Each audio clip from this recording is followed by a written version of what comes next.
رخ کرتے ہیں انٹرٹینمنٹ کی خبروں کی جانب۔ کرینہ کپور کے خلاف مسیحی برادری کے مذہبی جذبات مجروح کرنے پر پولیس شکایت درج۔ کرینہ کپور کی حال ہی میں شائع ہونے والی کتاب پریگننسی بائبل اپنے ٹائٹل کی وجہ سے تنازع کا شکار ہو گئی۔ بھارتی ریاست مہاراشٹر سے تعلق رکھنے والے ایک مسیحی گروپ نے کتاب کے عنوان کے باعث مسیحی برادری کے جذبات مجروح کرنے پر اداکارہ کے خلاف پولیس میں شکایت درج کروائی۔ بھارتی میڈیا کے مطابق کرینہ کپور کی کتاب کے عنوان میں موجود لفظ بائبل کی وجہ سے لوگوں میں غم و غصہ پایا جا رہا ہے۔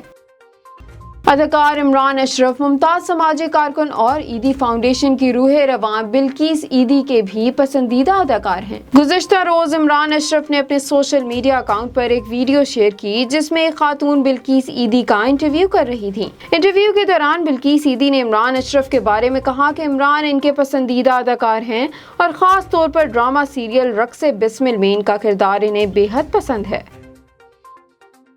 اداکارہ شگفتہ علی کے بعد سینئر بھارتی اداکارہ سویتا بجاج بھی مالی بحران کا شکار ہو گئیں۔ سینئر بھارتی اداکارہ سویتا بجاج 3 ماہ قبل کورونا سے متاثر ہونے کے باعث 22 دن تک ہسپتال میں زیر علاج تھیں، جبکہ حالیہ دنوں میں انہیں سانس لینے میں دشواری کی وجہ سے دوبارہ ہسپتال منتقل کیا گیا۔ رپورٹس کے مطابق اداکارہ نے ایک انٹرویو میں بتایا کہ ان کی جمع کی گئی تمام رقم ان کی صحت پر خرچ ہو چکی ہے اور اب انہیں نہیں معلوم وہ کس طرح زندگی کی گاڑی کو دھکا دیں گی۔